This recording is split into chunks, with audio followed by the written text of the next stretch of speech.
Soyez les bienvenus sur Avenir TV. Ravi de vous retrouver, mesdames et messieurs, bonjour. À la une de l'actualité, l'ancien président Nana Akufo-Addo du Ghana s'est entretenu avec Denis Sassou Nguesso à Brazzaville. Le 15 janvier 2026, l'ex-chef d'État du Ghana au pouvoir de 2017 à 2025 a été reçu en visite par le président congolais pour des échanges sur les défis africains et la coopération bilatérale. Cette rencontre conviviale met en lumière la solidité des liens diplomatiques entre Brazzaville et Accra. Les deux leaders ont examiné la situation politique, sécuritaire et économique en Afrique, ainsi que les défis mondiaux actuels. Nana Akufo-Addo, ancien président de la CEDEAO de 2020 à 2022, a partagé sa vision sur l'intégration régionale et la stabilité du continent. Deux éminentes personnalités congolaises, Alexandre Honoré Paka, représentant personnel du chef de l'État dans les départements de Pointe-Noire et du Kwilu, et François Ndouma, député-maire de la ville de Mosejo dans le département du Niari, ont reçu le titre honorifique docteur honoris causa lors d'une cérémonie solennelle à Pointe-Noire ce samedi 17 janvier 2026.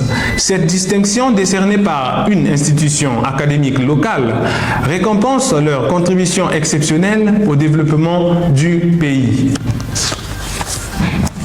Alexandre Honoré Paka et François Ndouma sont reconnus pour leur engagement dans les domaines de la culture, de l'éducation et du service public, renforçant ainsi les liens entre le monde académique et la société congolaise. L'événement a été mis en lumière, le rayonnement de la capitale économique du Congo. Le ministre de la Défense nationale, Charles Richard Monjo, insiste sur une culture de performance dans la défense nationale.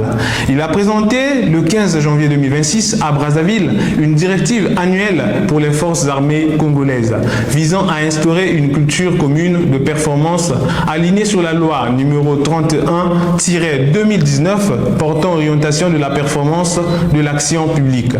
Cette initiative s'appuie sur les orientations du président de la République, le plan national de développement 2022-2026 et la loi de finances 2026. À l'international, en Guinée, ce 17 janvier 2026, Mamadi Doumbouya a prêté serment au stade général Lassana Conté de Nongo à Conakry, marquant le début de la 5e République guinéenne. Plusieurs chefs d'État africains représentants ont pris part à cette cérémonie illustrant la solidarité de cette investiture historique. Cannes 2025. Le Nigeria et l'Égypte se disputent la 3e place à Casablanca.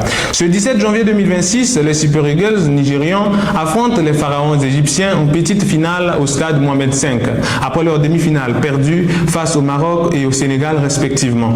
Ce choc promet une rivalité intense, le Nigeria menant historiquement 9-6 dans leur confrontation directe. Vous l'aurez compris, mesdames et messieurs, nous sommes à la fin de cette actualité. Merci de nous avoir suivis et un grand merci à l'équipe technique composée de Dina Gaxo, Jires Mebata et Delva Ngekou. L'information continue sur Avenir TV.